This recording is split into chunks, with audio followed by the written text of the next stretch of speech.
नमस्कार, अस्मिता के एक और नए अंक में मैं समीना आप सबका स्वागत करती हूँ। माँ कहलाने का सुख शब्दों में बयान कर पाना नामुमकिन है।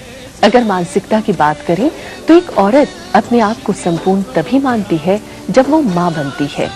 सूनी कोट की कसक वही औरत समझ सकती है जो इस स्थिति से गुजर रही होती है या गुजर चुकी है। आज की मसरूफ जिंदगी और तेजी से बढ़ते कंपटीशन ने जन्म दिया है बेपनाह तनाव को, और इसने जन्म दिया है पहले सेटल होने और फिर कहीं जाकर माता पिता बनने पर। लेकिन इससे एक नुकसान जो हुआ वो ये हुआ कि माँ बनने का सही समय निकल गया, या फिर शारीरिक विकार के चलते माता पिता बनने का सुख ना मिल सका। लेकिन देश में फर्टिलिटी तकनीक में बुनियादी तरक्की के चलते बेशुमार दंपतियों के लिए आस की किरण टिमटिमाई है, और आईवीएफ तकनीक में से अनगिनत लोग फायदा उठा रहे हैं। अस्मिता के आज के अंक में हम बात करेंगे टेस्ट ट्यूब बेबी पर। हमारे साथ जो खास मेहमान इस पूरे कार्यक्रम में शिरकत कर रहे हैं उन सब से मैं आपका परिचय करा दूं। हमारे साथ सबसे पहले जुड़ी हैं डॉक्टर जसबीर टांडा। आप स्त्री रोग विशेषज्ञ हैं, फोर्टिस लाफेम हॉस्पिटल से आपका ताल्लुक है। स्वागत करते हैं हम जसबीर जी अस्मिता कार्यक्रम में आपका। हमारे साथ जुड़े हैं doctor Anup Gupta. Doctor Anup Gupta IVF specialist हैं और दिल्ली में आपका और बल्कि हिंदुस्तान में आपका काफी नाम है। स्वागत करते हैं अनूप जी अस्मिता कार्यक्रम में। अलका गुप्ता हमारे साथ जुड़ी हैं, आप एम्ब्रोलॉजिस्ट हैं और काफी बड़ा काम है आपका, आगे हम अपने कार्यक्रम में जानेंगे। स्वागत करते हैं अलका जी आपका अस्मिता कार्यक्रम में। हमारे साथ जुड़ी हैं निधि सिंह, आप अकाउंट्स ऑफिसर हैं और टेस्ट ट्यूब बेबी की प्रक्रिया से एक तरह से गुजर चुकी हैं और अब एक बहुत ही प्यारा सा बच्चा आपकी जिंदगी में आने वाला है। स्वागत करते हैं हम आपका निधि अपने अस्मिता कार्यक्रम में। और डॉक्टर राजेश रस्तोगी हमारे साथ जुड़े हैं, आप एचओडी मनोरोग विभाग सफदरजंग हॉस्पिटल से आपका ताल्लुक है। स्वागत करते हैं हम राजेश जी अस्मिता कार्यक्रम में आपका। इससे पहले कि हम अपने इस कार्यक्रम को और आगे बढ़ाएं, आइए हम नजर डालते हैं अपनी इस में गर्भाशय की स्थिति अच्छी होती है, लेकिन जैसे जैसे उम्र बढ़ती जाती है तो न सिर्फ फर्टिलिटी प्रभावित होती है बल्कि बच्चे में शारीरिक व मानसिक दोष की आशंका भी बढ़ जाती है। इसलिए 30 की उम्र पार करने के बाद गर्भ धारण करना ठीक नहीं माना जाता। लेकिन आईवीएफ नामक एक नई तकनीक ने ऐसे नाउम्मीद दंपतियों में संतान प्राप्ति की आस जगा दी है। इसमें स्त्री के अंडाणु को शरीर से बाहर निकालकर एक परखनली में उसके पति के शुक्राणु से निषेचित किया जाता है और फिर निषेचित अंडे को पुनः स्त्री के गर्भाशय में पहुंचा दिया जाता है। इसी परखनली तकनीक से 2 दशक पूर्व एक बालिका का जन्म हुआ था। आज कई निसंतान दंपति इससे संतान सुख हासिल कर रहे हैं। अस्मिता के लिए प्रियंबरा, लोकसभा टीवी। तो ये तो थी हमारी खास रिपोर्ट जो आप सबने देखी। हमारे साथ ऑडियंस में भी बहुत सारे अहम सवाल हैं। मैं आप सबका भी बहुत बहुत स्वागत करती हूँ कि आप हमारे कार्यक्रम में आए हैं। मेरा सबसे पहला सवाल जसबीर जी आपसे, टेस्ट ट्यूब बेबी एक ऐसा कॉन्सेप्ट है जिसके बारे में बहुत कम लोग जानते हैं और माँ बनना एक औरत को संपूर्णता का एहसास दिलाता है। कौन कौन से ऐसे कारण होते हैं आपके नज़दीक जब आप एक कपल को ये कहते हैं कि हाँ अब आपको टेस्ट ट्यूब बेबी के लिए जाना चाहिए? हमारे पास जब कोई कपल आता है तो नेचुरली 1-2 साल ट्राई करके ही हमारे पास पहुंचता है।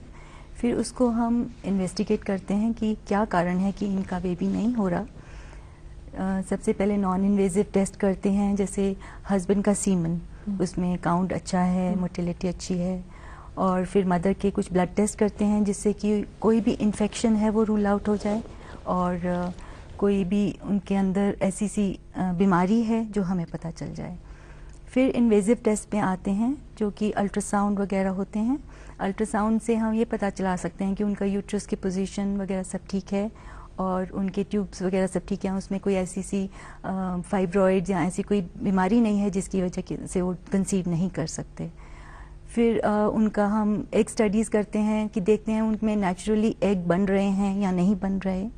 और फाइनली एक इन्वेजिव मेथड जो कि ट्यूब्स टेस्ट करते हैं हम, जिससे पता चल जाए कि उनकी ट्यूब्स पेटेंट हैं, जिससे कि वो अपने अंडेदानी से एग पकड़ के यूट्रस तक पहुंचा सकती हैं।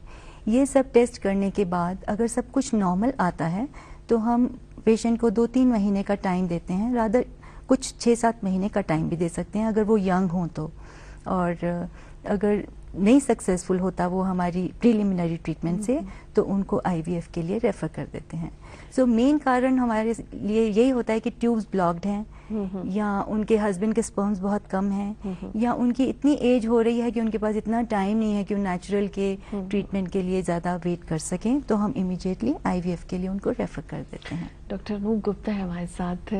अनूप जी, पहला टेस्ट ट्यूब बेबी रहा दिल्ली का आपका, कितना चैलेंजिंग काम है ये जब हम टेस्ट ट्यूब बेबी की बात करते हैं, और खर्च कितना आता है? देखिए, आज के टाइम पे साइंस ने इतना तरक्की किया है कि इसको हम आज रूटीन प्रोसीजर मानते हैं। जो भी पेशेंट हमारे क्लिनिक की सीढ़ी चढ़ रहा है उसका आईवीएफ करते हैं हम लोग। और फर्स्ट मीटिंग में, क्योंकि पेशेंट नॉर्मली हम 10वें गायनेकोलॉजिस्ट होते हैं, पेशेंट हर जगह ट्राई कर चुका होता है, हर तरह का उसका टेस्ट हो चुका होता है जब वो हमारे पास आता है, तो हमें ये डिसाइड करना होता है कि इस पेशेंट को कैसे प्रेगनेंसी आ सकती है, क्या इसका कारण है जो इसको प्रेगनेंसी नहीं आ रही, और क्या इसके चांसेस हैं इस पर्टिकुलर मेथड से इसको प्रेगनेंसी आने के। सो नॉर्मली जब पेशेंट हमारे तक पहुंचता है तो they have failed in all respects, but हम लोग एक कंक्लूजन पे पहुंच जाते हैं नॉर्मली 1 to 2 मीटिंग्स में, depending on our fellow gynaecologist, उन्होंने क्या किया, क्या उनकी राय है, कैसा पेशेंट ने बिहेव किया, ओवुलेशन आया कि नहीं आया। कई पेशेंट में होता है कि स्पर्म्स काउंट बहुत कम है या स्पर्म नहीं है, तो अंदर स्पर्म बन रहे हैं कि नहीं बन रहे हैं। ऐसे फीमेल में ओवुलेशन है कि नहीं है, हायर एज तो नहीं हो गया है, फेलोपियन ट्यूब्स ब्लॉक तो नहीं है, ट्यूबरकुलोसिस हुआ है कि नहीं हुआ, या उनको पीरियड होते हैं नहीं होते हैं। सो तमाम कारण होते हैं जिसको हम रोजमर्रा की जिंदगी में गायनेकोलॉजिस्ट भी इग्नोर कर देते हैं, एंड दे टेल पेशेंट कि भाई हाँ नेचर पे छोड़ दो, आ जाएगी प्रेगनेंसी। तो हमारे को एक कॉन्क्रीट सोल्यूशन पेशेंट को गाइड करना होता है, और नॉर्मली आज आईवीएफ इस मुकाम पे पहुंच चुका है कि हम पेशेंट को ऑलमोस्ट लाइक 90% तक बता सकते हैं कि इस पेशेंट को क्या चांसेस हैं प्रेगनेंसी आने के आईवीएफ फर्स्ट साइकिल में, पहले ही दौर में हाँ, पहले ही उसको हम देखकर आज उसको गाइड कर सकते हैं कि आपको आईवीएफ करना चाहिए या आपको आईवीएफ नहीं करना चाहिए, और अगर नहीं करना चाहिए तो आपको क्या करना चाहिए। बहुत अच्छी बात। अलका जी हमारे साथ, काफ़ी अहम काम होता है आपका जो अमूमन लोग नहीं जानते हैं। पहले तो अपने काम के बारे में लोगों को बताइए, साथ ही कितने दौर होते हैं और आपका काम कितना चुनौतीपूर्ण होता है? देखिए, एम्ब्रियोलॉजी आईवीएफ की बैकबोन है। जितना इम्पोर्टेंट आपको फ्रंट में दिखता है कि डॉक्टर आईवीएफ कर रहा है, तो डॉक्टर को मालूम है कि यदि एम्ब्रियोलॉजी नहीं है तो आई एम ज़ीरो। लेकिन अक्सर लोग ये बात नहीं जानते। आपके पास पेशेंट आया, उसने लाखों रुपए खर्च किए, इंजेक्शंस ये सब, बट अल्टीमेटली जब अंडे निकाल के एम्ब्रियोलॉजिस्ट को दे दिए जाते हैं तो उसी के लिए ये बहुत चुनौती वाला काम है कि उसके बहुत ही अच्छे एम्ब्रियोज बना के वापस डॉक्टर को दे, ताकि उससे एक अच्छा बच्चा बन सके, पेशेंट को प्रेगनेंसी आ सके और अल्टीमेटली उसका ड्रीम फुलफिल हो सके। तो हम लोगों के लिए एज ए एम्ब्रियोलॉजिस्ट बहुत ही चैलेंजिंग काम हो जाता है, क्योंकि हर तरह के पेशेंट्स आते हैं, हर तरह के कॉम्प्लिकेटेड केसेस आते हैं। किसी में एक भी अंडा नहीं रहता है या एक ही रहता है, किसी में 10, 20, 40 अंडे तक रहते हैं। तो उन सब अंडों में से एक बेस्ट एम्ब्रियो बनाना और उसको उसके अल्टीमेट मुकाम तक पहुंचाना। वक्त कितना? वक्त देखिए 2 दिन से 5 दिन तक हम उसको लैब में तैयार करते हैं। ये भी पेशेंट टू पेशेंट वेरी करता है, लेकिन मिनिमम 2 दिन के लिए तो रखना ही होता है और मैक्सिमम 5 दिन के लिए। तो ये हर पेशेंट टू पेशेंट वेरी करता है, लेकिन हमारी भरसक कोशिश रहती है कि हम अच्छे से अच्छा एम्ब्रियो बना के और उसको पेशेंट में वापस रखें, ताकि उसके प्रेगनेंसी के चांसेस बहुत अच्छे हो जाए। काफी अहम काम। निधि है हमारे साथ। निधि इस प्रक्रिया से गुजर चुकी हैं और इंतजार कर रही हैं एक खूबसूरत मौके का। निधि, कैसा लगता है, क्या कहना चाहेंगे आप, किस तरह से इस खुशी को शेयर करना चाहेंगे आप? ये खुशी तो एकदम अनमोल है, और आप पहले नाकामयाब भी हुई, दूसरे दौर में आपके साथ ये खुश नसीबी आपके हाथ आई, तो क्या कहना चाहेंगी आप, किस तरह से आप फील करती हैं, घर वालों का कितना सपोर्ट मिला आपको?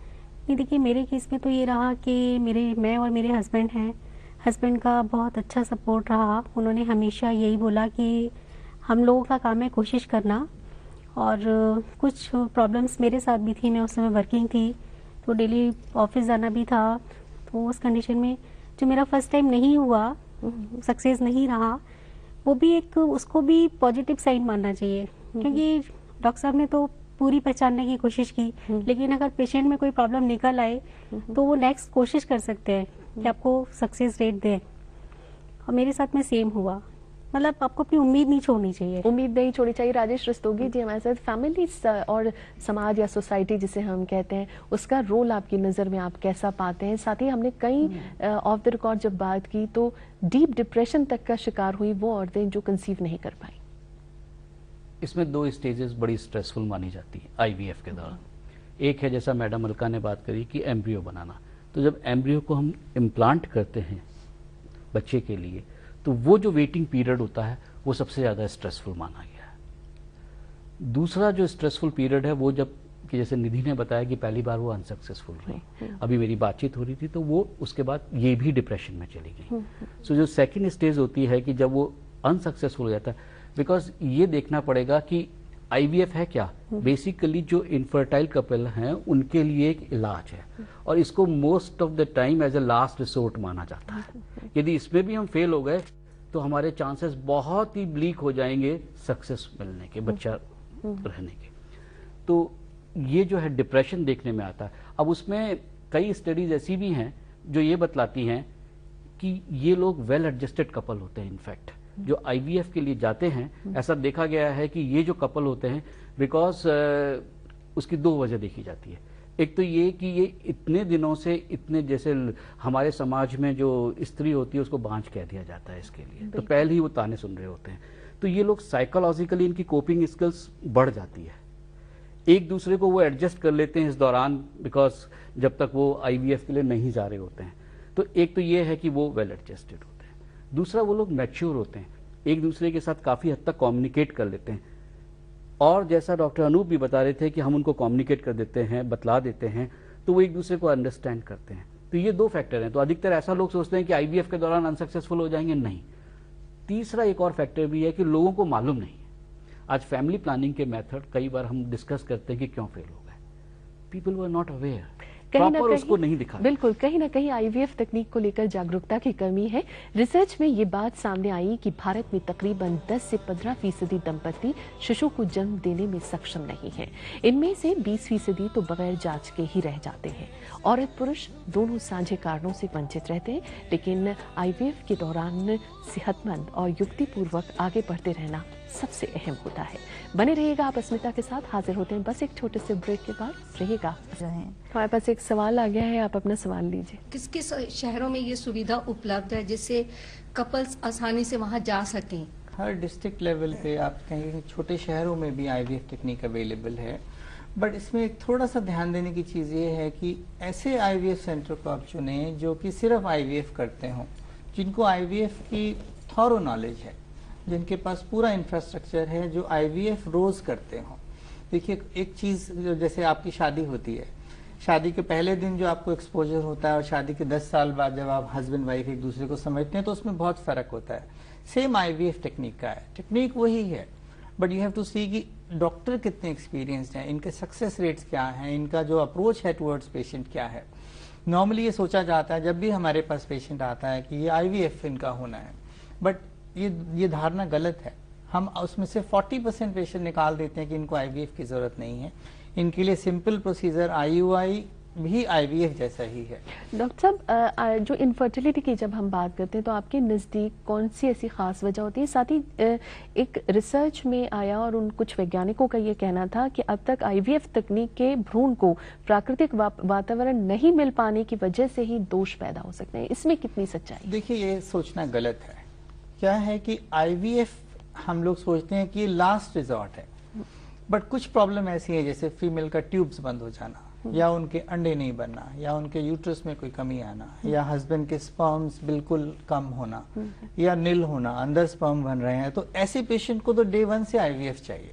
अगर आप उनमें दूसरे मेथड्स करते रहेंगे, जो कि एक बहुत ही अटपटी सी चीज है, जिसको आप ट्रीटमेंट ऑफ चॉइस जो है आईवीएफ है, और उसको आप आईवीएफ नहीं कर रहे हैं, तो आप उस पेशेंट का टाइम खराब कर रहे हैं और फाइनेंशियली ड्रेन आउट भी कर रहे हैं। सो इस पेशेंट को अगर नो डाउट कि अगर फीमेल एज 25 साल भी है और ये प्रॉब्लम हम देखते हैं, तो डॉक्टर चांदना से एग्री करेंगे कि उनको हमने फर्स्ट डे आईवीएफ बोलना है। तो उनका अगर हम एजिंग नहीं होने देते हैं तो उनके चांसेस बहुत अच्छे हैं प्रेगनेंसी के, फिर हम उसकी बात ही नहीं करते हैं एजिंग की। प्रॉब्लम आज क्या आती है कि पेशेंट को अगर हम प्रॉपरली काउंसिल करते हैं कि देखो आपको ये प्रॉब्लम है और इसके ये आपको 2 समाधान है। अगर समझ लीजिए स्पर्म प्रॉब्लम है, हम उनको कहते हैं ठीक है आपकी अफोर्डेबिलिटी नहीं है तो आप दूसरे स्पर्म पे जाइए। अगर आपकी वाइफ बिल्कुल ठीक है तो आप दूसरे स्पर्म की मदद लें, पहला बच्चा ले लें। जब पहला बच्चा आ गया तो वाइफ को स्ट्रेस खत्म हो गया, एक उनका फैमिली शुरू हो गया और जो एजिंग प्रोसेस है वो आपने अरेस्ट कर दिया। नॉर्मली हमारे जैसे डॉक्टर के पास जाके अगर पेशेंट बेनिफिटेड नहीं होता तो he is a big loser in the sense कि उसके एग्स तो निकलते जा रहे हैं और हमने जो मेडिसिन दिया उससे ओवुलेशन हो रहा है, उनका एजिंग फास्ट हो रहा है। अगर उनको फायदा नहीं हो रहा तो उनको बहुत ज्यादा नुकसान होने वाला है।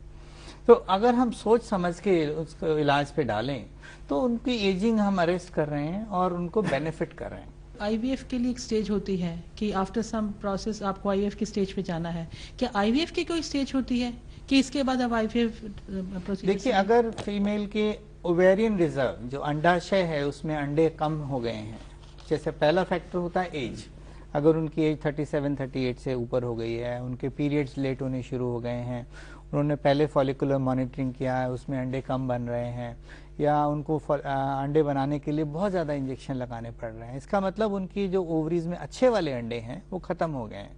जैसे ओव्यूलेशन जो प्रोसेस है वो ऑनगोइंग प्रोसेस है, आपके पीरियड शुरू हुए, आपका मासिक धर्म शुरू हुआ, आपके अंडे बनने शुरू हो गए। अगर आप उनको यूज नहीं कर पा रहे, जैसे आपकी शादी नहीं हुई, लेट मैरिज हुई है, तो एग तो आपका रिलीज होता जाएगा। और जो नेचुरल एग रिलीज होने का प्रोसेस है वो एक गॉड गिफ्टेड है, तो सबसे अच्छा जो अंडा होगा वो सबसे पहले रिलीज होगा। सो जो जैसे अगर आपने एज 30 में शादी किया तो आपको जो 30 इयर्स तक हर महीने अंडा निकला वो आपके बेस्ट क्वालिटी एग्स थे। और जब फिर आपने देखा कि कोई प्रॉब्लम है, हस्बैंड में प्रॉब्लम आती है और वो हस्बैंड ट्रीटमेंट करते रहते हैं और वाइफ को इग्नोर करते जाते हैं, तो उनका तो स्ट्रेस फैक्टर भी आ गया और ओव्यूलेशन भी जाता रहा। सो एक कपल को एज ए यूनिट हमें ट्रीट करना चाहिए कि प्रॉब्लम कहाँ है और कैसे इसका अर्लीस्ट हम समाधान लें। आज अलका जी, जो अनूप जी कह रहे थे उसी से मिलता जुलता एक जो सवाल है कि जब हम टेस्ट ट्यूब बेबी की बात करते हैं तो बेस्ट रिजल्ट्स जो आपके पास आते हैं वो किस एज तक के आ जाते हैं, और अगर हस्बैंड के स्पर्म जो है वो है ही नहीं, हेल्दी ही नहीं है, तब फिर आप दूसरे स्पर्म्स की तरफ जाते हैं, तो उस वक्त जो एक फैमिली या एक कपल का एटीट्यूड होता है उससे आप कैसे दो चार होते हैं? देखिए, आजकल साइंस ने इतनी तरक्की कर ली है कि हमें दूसरे स्पर्म्स की तरफ जाने की तो बहुत ही कम ज़रूरत पड़ती है। लेकिन यदि कपल का बहुत ज़्यादा फाइनेंशियल कंस्ट्रेंट है, वो बिल्कुल भी खर्च नहीं कर सकता है, तब हमें उसे ऑफ़र करना पड़ता है, क्योंकि दोनों तरीके के इलाजों में फाइनेंसेस का बहुत फ़र्क है। यदि आप डोनर स्पर्म की मदद लेते हैं तो आपका खर्चा अंदाज़न 5 से 10 हज़ार रुपये आता है, लेकिन आप यदि हस्बैंड के ही स्पर्म्स यूज़ करना चाहते हैं तो उसमें आपका फिर IVF ICSI होता है, जिसमें खर्चा अंदाज़न 1 से 1.25 लाख तक आता है। तो ये चॉइस हम कपल पर ही छोड़ देते हैं और अक्सर 90% लोग हमारे महंगे वाले मेथड पर ही जाते हैं, क्योंकि हर एक किसी की कामना होती है कि मैं अपना ही बच्चा पाऊँ। तो 90% लोग तो वही जो मैं बता रही हूँ IVF ICSI, जिसमें 1 से 1.25 लाख तक का खर्चा है, वही कराते हैं। बट बहुत ही कम परसेंटेज, अबाउट आप कह सकते हैं 2-3% लोग जो कि बिल्कुल अफोर्ड नहीं कर सकते। किस एज तक की आप इजाजत देते हैं? उसमें देखिए, अगेन ऐसे लोग हमारे पास अर्ली एज में ही आ जाते हैं, क्योंकि जैसे अभी डॉक्टर चांदना ने भी कहा कि हम हस्बैंड का सीमेन एनालिसिस फर्स्ट टेस्ट होता है जो कि कराते हैं। तो यदि कपल को पता लग चुका है कि हस्बैंड में ही कमी है तो उनको बहुत जल्दी क्लियर हो जाता है कि या तो हमें डोनर स्पर्म्स की मदद लेनी पड़ेगी या ICSI करना पड़ेगा। तो वो उनका माइंड एक तरह से सेट होता है। नहीं, मान लीजिए कोई 16, 17, 20 साल बाद आता है, उसका तो उसमें कोई औरत के लिए कोई एज लिमिट है इसमें? औरत के लिए जैसे अभी हम डिस्कस कर रहे हैं, अर्लियर द बेटर। औरत हमारे पास जितनी अर्ली एज में आएगी, रिजल्ट्स उतने ही अच्छे होंगे। बेस्ट रिजल्ट्स हमें मिलते हैं 20 से 30 साल के बीच 20 में। से 30 साल और के बीच 30 में। के बाद 35 तक भी ठीक है, बट उसके बाद डिटोरेट होता फिर जाता है। प्रॉब्लम्स आती है। रस्तोगी जी हैं, राजेश जी क्या लगता है आपको, नई जीवन शैली किस हद तक के जिम्मेदार आप पाते हैं? देखिए, यदि आप उनके कारण ढूंढ रहे हैं इनफर्टिलिटी के, तो अधिकतर हमारे समाज में स्त्री को दोष दिया जाता है, जबकि वास्तव में वो 35 रफली, मतलब स्टैटिस्टिक्स थोड़े से वेरी करते हैं, बट एवरेज यदि अपन ले लें तो 35% फीमेल में कॉज होता है, 35% ही मेल में कॉज होता है, 20% केसेस में दोनों में होता है, और 10% में हमें कारण नहीं मालूम पड़ता है। तो कारण बहुत हो जाते हैं, रफली 101 कारण मान लीजिए, लेकिन आपने सिर्फ एक आधुनिक शैली के ऊपर बात करी है, तो हम उसके ऊपर बात करते हैं कि जो लाइफ स्टाइल है, यदि लाइफ स्टाइल ऐसा है कि मल्टीपल पार्टनर्स हैं, तो उससे, और वो अनप्रोटेक्टेड सेक्स है, तो सेक्सुअली ट्रांसमिटेड डिजीजेस होने का खतरा रहता है, जिसकी वजह से ये हो जाता है। सेडेंट्री लाइफ स्टाइल है, ओबेसिटी है, वो भी एक फैक्टर होता है। ड्रग्स एंड अल्कोहल है, इनका डायरेक्ट लिंक नहीं है, लेकिन ये भी रेस्पॉन्सिबल हैं कि स्मोकिंग जो है, ऐसा नहीं कि स्मोकिंग डायरेक्टली कॉजेज इनफर्टिलिटी, लेकिन उसमें दो इंपॉर्टेंट फैक्टर है कि भाई उससे वाजो कंस्ट्रिक्शंस होता है, वो रेस्पॉन्सिबल है, प्लस जो टॉक्सिन्स होते हैं स्मोक के अंदर, वो सेल डैमेज करते हैं टेस्टिस की और ओवरीज की। सो अल्कोहल एंड ड्रग्स की जो लाइफ स्टाइल है वो रेस्पॉन्सिबल है। सो ये सही मायने में आपने सवाल रेलेवेंट किया है कि कुछ तो बायोलॉजिकल फैक्टर हैं जिसमें कपल कुछ नहीं कर सकता है, लेकिन ये एक तरह से प्रिवेंटेबल कॉजेज हैं इनफर्टिलिटी के, जहां कपल बहुत कुछ कर सकता है इनफर्टिलिटी बचाने के लिए, कि यदि वो अपनी लाइफ स्टाइल चेंज करे तो। दीदी, आपको कब लगा ऐसा, ये एहसास कब हुआ कि अब आपको टेस्ट ट्यूब बेबी के लिए जाना है? एहसास तो काफ़ी टाइम से था कि मैरिज के जब 3 इयर्स तो हम लोग नहीं थे, इतना नहीं सोचा था, लेकिन उसके बाद में आफ्टर 3 इयर्स तो माइंड में था कि, और कंफर्म भी हो गया था कि हमें IVF ही कराना है, और थोड़ा एज फैक्टर भी था। क्योंकि आपके साथ थे, लेकिन आपके आसपास जो और लोग थे, इन लॉज हों, आपके मिलने वाले हों, उनका एटीट्यूड कैसा रहा? देखिए, मैं इतनी नैरो माइंडेड नहीं हूँ, तो मैंने कभी उन लोगों को प्रेफरेंस नहीं दिया। हमने हमेशा अपनी अकॉर्डिंग ही प्रेफरेंस दिया है। हालांकि सोच तो होती है, जबकि अगर मैरिज के 1-2 साल के अंदर बेबी नहीं होता है तो लोग पूछना शुरू कर देते हैं, अपनी अकॉर्डिंग सजेशंस देना शुरू कर देते हैं, लेकिन हम एजुकेटेड कह लीजिए या जो भी था, उसकी अकॉर्डिंग नहीं चल सकते थे। चलना अपनी अकॉर्डिंग ही था, अपनी कन्वीनियंस देखनी थी कि हम कब ट्रीटमेंट करवाने में सक्षम हैं। मैं लास्ट 3 ईयर्स से डॉक्टर साहब के पास जा रही हूँ, और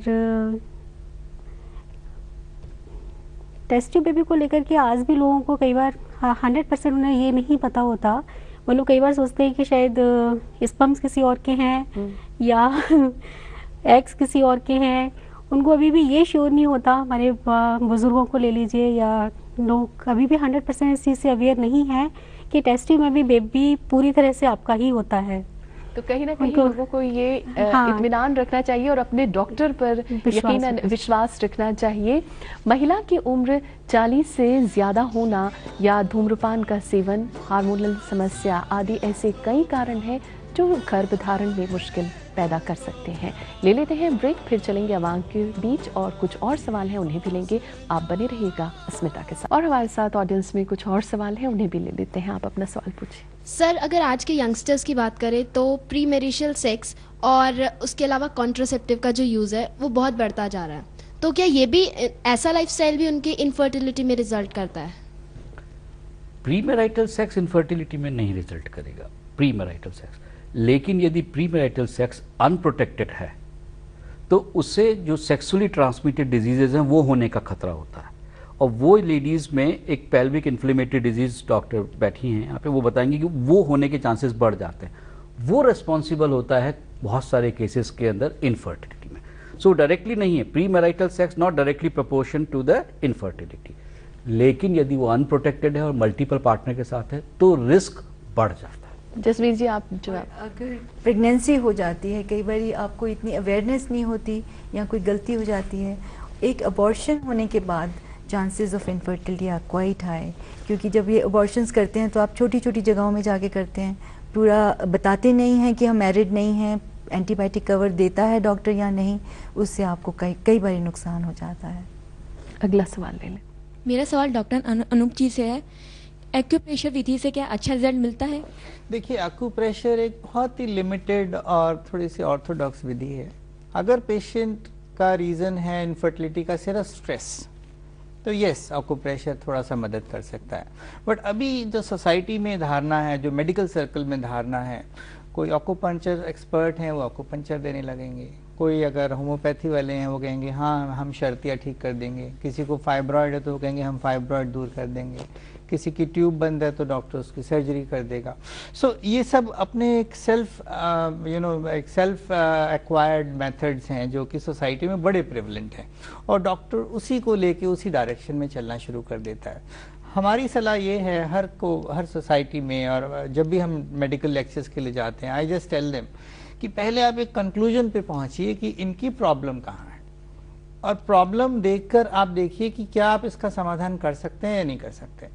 अगर कर सकते हैं तो क्या बेस्ट है, और नहीं कर सकते हैं तो क्या है।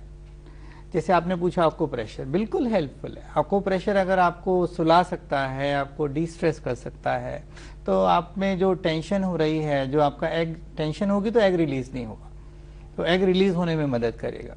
अगर आपका कोई और फैक्टर नहीं है, अनएक्सप्लेन फैक्टर है, यंगर एज है, acupressure will be A boom.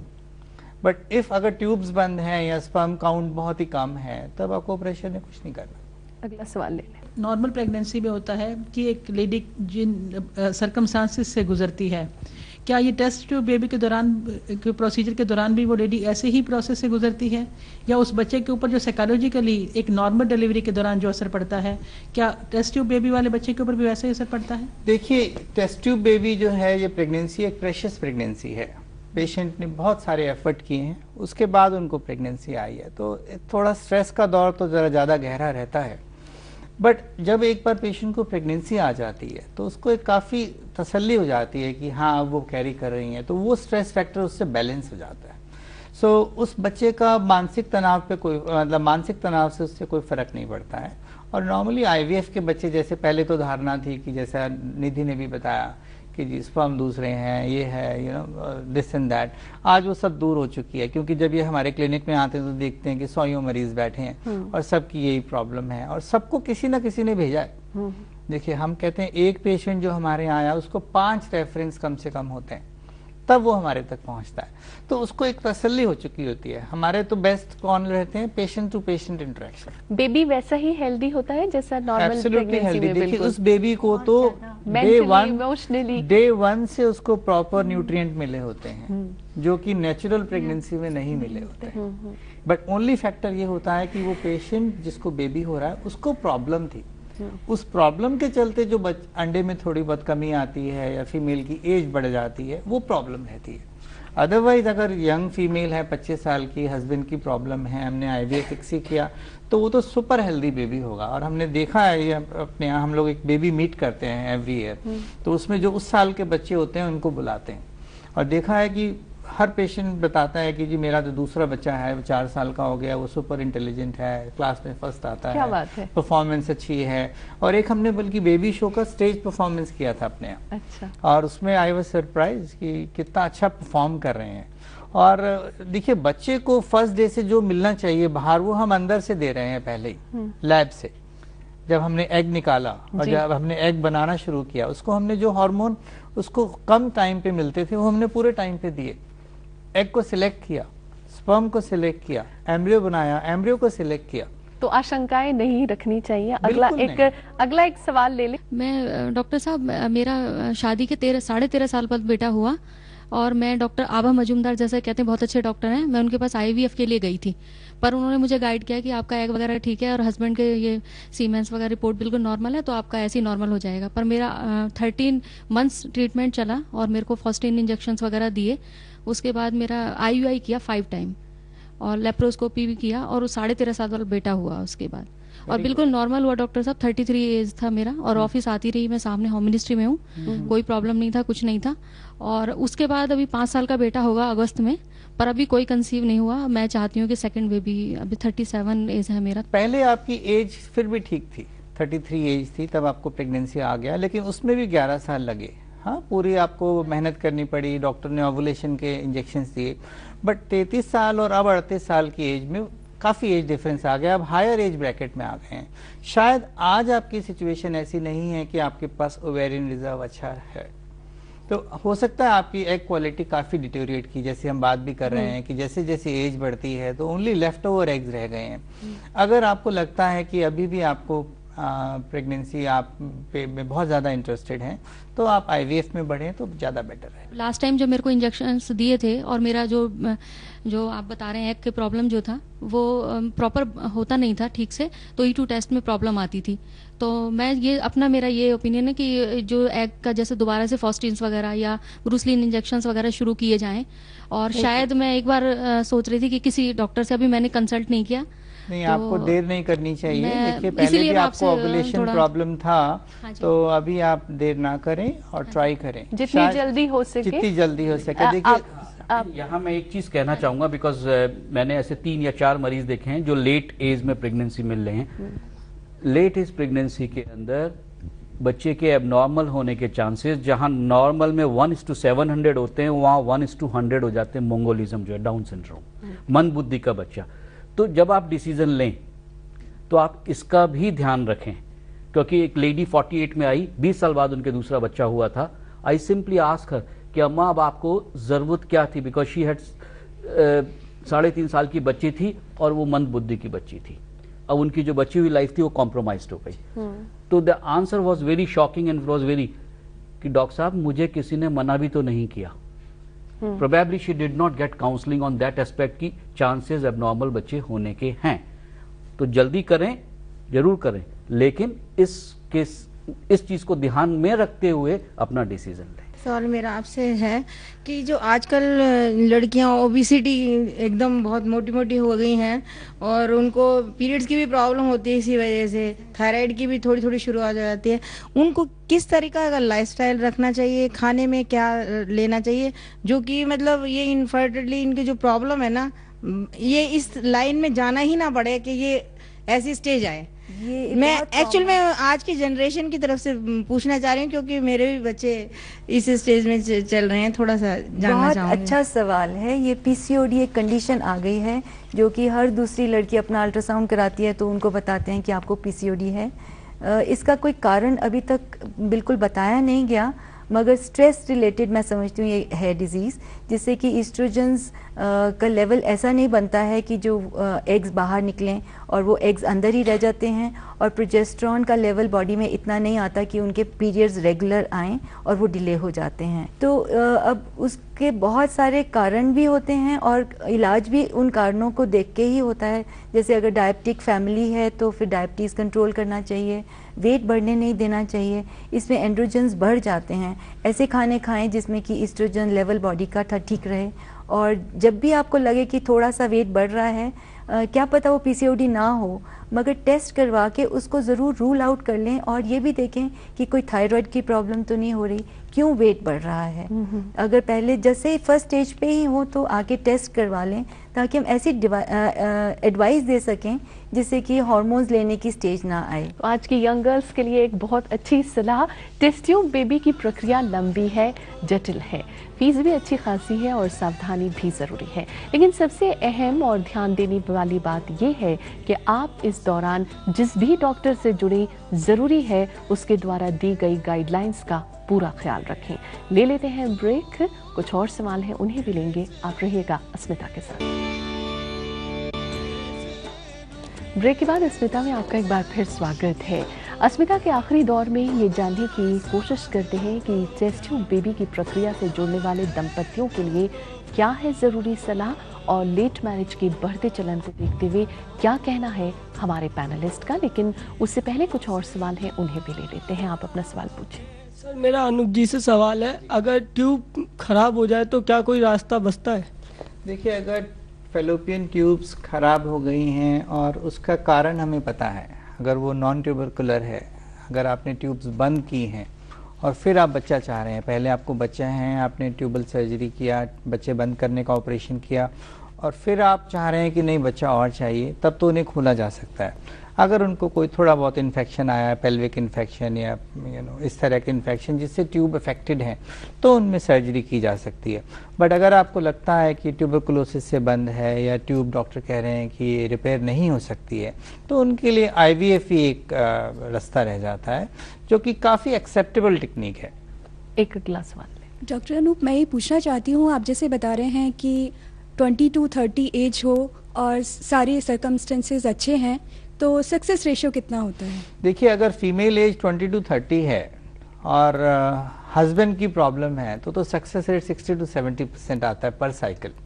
और अगर फीमेल प्रॉब्लम है, लाइक फीमेल को ट्यूबरकुलोसिस हुआ है और हस्बैंड ठीक हैं, और उससे हमें देखना है कि इनकी ट्यूब्स डैमेज हुई हैं या इनका यूट्रस भी डैमेज हुआ है या पूरे ओवरी में भी प्रॉब्लम है, मतलब फ्रोजन पेल्विस है।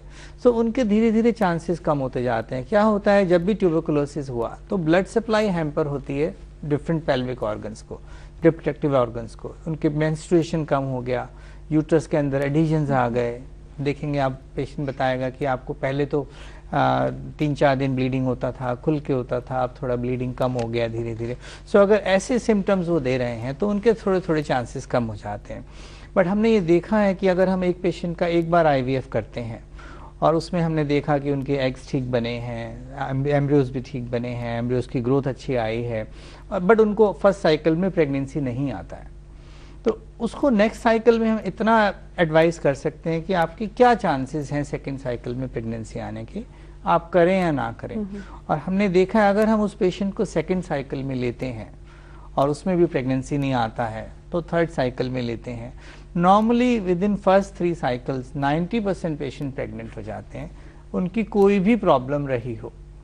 सो IVF एक इस मुकाम तक पहुंच चुका है कि आप उस पेशेंट को रियली हेल्प कर सकते हैं। It is taken as a real modality. आज हम कहते हैं कि अगर आप में मन में इच्छा है बच्चा पाने की तो आप IVF पे जाएं, और अगर आप एक अच्छे सेंटर में जा रहे हैं जहां पर रोज IVF हो रहे हैं, रोज प्रेगनेंसीज हो रही हैं, सो अगर भगवान आपके साथ है तो आपको प्रेगनेंसी के बहुत अच्छे चांसेस हैं। एक आखिरी सवाल है, अगर in case couple sperm adopt करता है किसी और के, तब क्या वो पूरी गोपनीयता बरकरार रखते हैं जिससे उसे आगे लीगल प्रॉब्लम कोई ना आए फ्यूचर में, और बच्चे और जो कपल के ऊपर कोई प्रभाव ना पड़े? बिल्कुल, ये तो बहुत जरूरी है और बहुत अहम चीज है। तो इसलिए सीमेन बैंक का फर्स्ट लॉ है कि आपको कॉन्फिडेंशियलिटी मेंटेन करनी है to the couple as well as to the donor. ना तो डोनर को पता होना चाहिए किसको स्पर्म जा रहे हैं, ना कपल को पता होना चाहिए किसके पास किसके स्पर्म उनको मिल रहा है। गोपनीयता पूरी रहती है। तो इसमें जो आना चाहते हैं वो डरे नहीं। एक आखिरी सवाल, एक आखिरी सवाल बस। जो नॉर्मल मदरहुड को एक औरत जब गो थ्रू करती है तो वो एक गहरे सुकून से निकलती है, गहरे सुकून को प्राप्त करती है after giving birth to the child. क्या इस तरह की मदर को भी गहरा सुकून प्राप्त होता है? डबल खुशी मिलती है। अगर इस पर मैं आप सबकी आखिरी राय ले लूं, अनूप जी, मेरा आखिरी सवाल आपसे ये है कि गरीबों और जो पावर्टी लाइन में रहते हैं, जो बिलो पावर्टी लाइन जिसे हम कहते हैं, उनके लिए सरकारी अस्पतालों में क्या इस तकनीक को लेकर कुछ ऐसी सुविधाएं हैं कि वो इसका फायदा उठा सकें? और इसमें क्या जिसको हम कहते हैं ना कि मेडिकल बीमा की भी कोई इसमें जरूरत नहीं? देखिए, ये एक सैड पार्ट है इंडिया का कि इसको मेडिकल इंश्योरेंस कवर में नहीं रखा गया। हालांकि फैमिली प्लानिंग अगर हम कहें, फैमिली प्लानिंग हम सोचते हैं फैमिली प्लानिंग मतलब बच्चे बंद करना, बट जिसको बच्चे नहीं है उनके लिए तो फैमिली प्लानिंग है बच्चा लेना। सो एक ये बड़ी दर्दनाक सी कहानी है कि जैसे हमने आपको बताते हैं, जब when I started my clinic मुझे एंटी नेशनल एलिमेंट बोलते थे लोग कि इंडिया में तो ओवर पॉपुलेशन है और आप फिर पॉपुलेशन बढ़ाने का ऐसा कैसा काम कर रहे हो, ये तो हमें कोई समझ नहीं आया। सो एक ये भी फैमिली प्लानिंग है, जिसको बच्चा नहीं है उसको बच्चा चाहिए। तो आज IVF यूनिट्स खुल रहे हैं, बट क्या है कि आपकी नजर में क्या है, किस तरह का कुछ ऐसा प्रयास कुछ हो सकता है? बिल्कुल हो सकता है। देखिए क्या है, नो डाउट कि ये टेक्निक तो थोड़ा सा एक्सपेंसिव है क्योंकि साइंटिफिक मेथड है।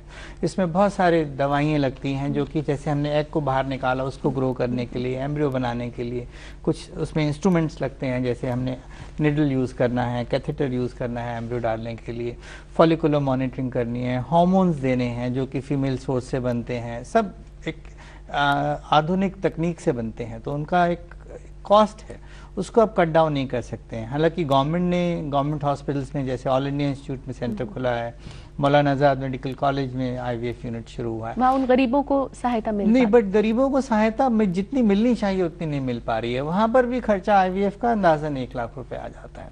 तो एक मानसिक हेल्प भी चाहिए और सोशल हेल्प, फाइनेंशियल हेल्प चाहिए। बट आज आपको एक हम न्यूज देना चाहते हैं कि हमारे सेंटर में हमने देखा है कि इंडियन स्टैंडर्ड से हर एक कोई अफोर्ड कर सकता है IVF को, afford अगर किया वो जा सकता है। समय से आ जाए। जसवीर जी, आपकी आखिरी राय, साथ ही जो गर्भ निरोधक गोलियां हैं जिनका कुछ औरतें बहुत ज़्यादा सेवन करती हैं, क्या इसका असर उनके गर्भाशय पे पड़ता है?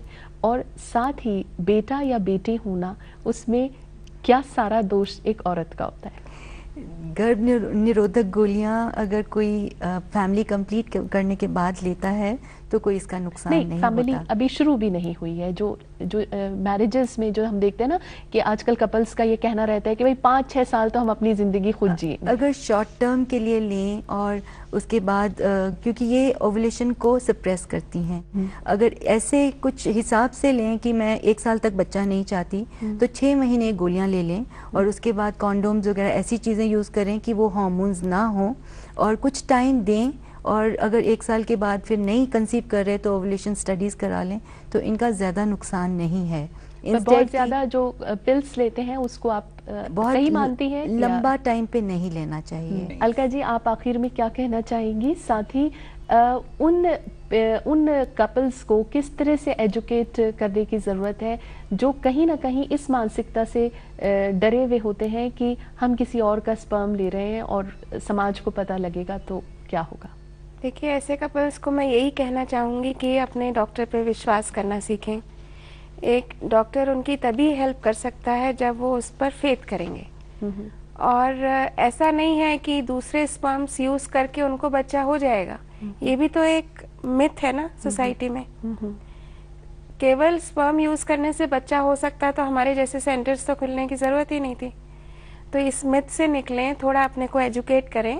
इस तरह की उनके मन में कोई भी आशंका है तो आके हमसे पूछें, डिस्कस करें। ऐसा बिल्कुल भी नहीं है, ये बिल्कुल भ्रम है लोगों का। उनका बच्चा 100% उनका ही बच्चा होगा।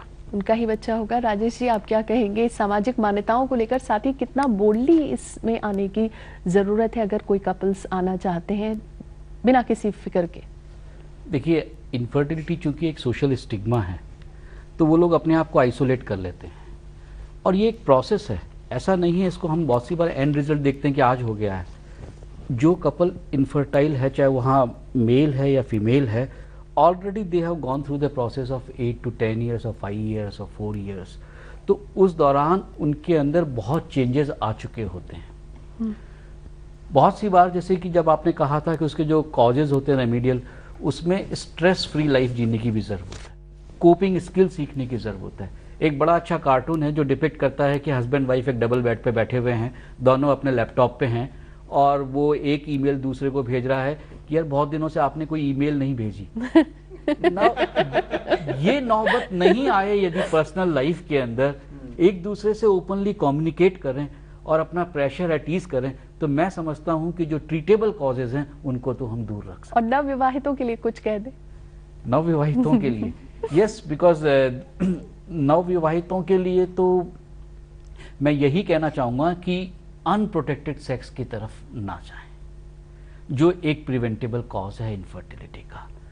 और जिंदगी जिए, इन्फॉर्म डिसीजन लें। बहुत सी बार जो डिसीजन होते हैं एडोलेसेंट प्रेगनेंसी के ऊपर हम बात करते हैं, जब वहाँ डिसीजन उनके इन्फॉर्म नहीं होते हैं, उनको नॉलेज नहीं होती है, on the spur of movement, out of curiosity बहुत सारी एक्ट कर लेते हैं। बहुत सारे एडोलेसेंट मना नहीं कर पाते हैं। हाउ टू से नो इज एन आर्ट। चाहे वो आपको ड्रग्स ऑफर हो रही हो, चाहे वो आपको सेक्स ऑफर हो रहा हो, चाहे वो आपके बॉयफ्रेंड से हो रहा हो, चाहे पैसों की मजबूरी से हो रहा हो, जो हमारे इंडिया में बहुत प्रचलित है। तो हाउ टू से नो, ये एक सोशल स्किल है, उसको अपने अंदर डेवलप करें। सो जो निधि, आप अंत में क्या कहना चाहेंगी अस्मिता के मंच से उन कई 100 दंपतियों के लिए, कपल्स के लिए जो इस आईवीएफ तकनीक में आना तो चाहते हैं लेकिन मिसकॉन्सेप्शन के चलते या और वजहों से नहीं आ रहे हैं और संतान का सुख नहीं देख पा रहे हैं? देखिए, मैं यही कहना चाहूँगी कि इस ट्रीटमेंट पे काफ़ी फेथ रखना चाहिए, विश्वास रखिए। और अगर आप एक बार अनसक्सेस हो भी जाते हैं तो आपको अपना होप नहीं छोड़नी चाहिए। डॉक्टर पे पूरा विश्वास करके चलिए, क्योंकि डॉक्टर तो आपको रिज़ल्ट देने के लिए ही बैठे हुए हैं। उन्होंने तो रिज़ल्ट देना ही है। हो सकता है कि कोई आपकी कमी हो। अगर आपका फर्स्ट टाइम नहीं हुआ है तो डिप्रेशन मत लाइए, एक चांस और लीजिए सेकेंड टाइम। एक फाइनेंशियल प्रॉब्लम है तो थोड़ा सा रुक करके या जैसे भी है उसको मैनेज करके, क्योंकि चाइल्ड के लिए फिर भी एक लेडीज़ के साथ में है कि एक एज फैक्टर तो है ही है। तो उस कंडीशन में आप जितना जल्दी जाएंगे उतने अच्छे आपको सक्सेस रेट मिलेंगे। एक विश्वास करके जाइए वहाँ पे, सब कुछ ठीक होगा। सब कुछ पॉजिटिव एटीट्यूड और अपने बहुत डॉक्टर पर ज़रूरी है। विश्वास जी। और खुद अपने पर विश्वास अपने पे सबसे ज्यादा विश्वास। जरूरी है। वैवाहिक जीवन में प्रवेश करने के बाद स्त्री माँ बनकर पूर्णता का एहसास पाना चाहती है। माँ बनना उसके लिए मात्र एक जिम्मेदारी ही नहीं बल्कि उन खूबसूरत लम्हों में कुदरत की अनोखी रचना को साकार करने की प्रक्रिया से परिचित होना भी है। लेकिन कुछ इस सुख से वंचित रह जाते हैं। लेकिन आईवीएफ तकनीक ने ऐसे बहुत से लोगों की जिंदगी में खुशियों के फूल खिला दिए हैं जो कहीं न कहीं हिम्मत हार बैठे थे। वो किसी ने क्या खूब कहा है कि आगोश तमन्ना में इंतजार का फूल आया, बाग़ ममता में बनकर माँ का प्यार मुस्कुराया। सुनी थी एक डाली मालिक ने ये भी सजा दी, माँ का आंचल खुशियों से जगमगाया। मैं अपने सभी पैनलिस्ट का बहुत बहुत शुक्रिया अदा करती हूँ और ऑडियंस का भी बहुत बहुत शुक्रिया अदा करती हूँ कि वो यहाँ आए और एक बहुत ही अनछुए पहलू पर हम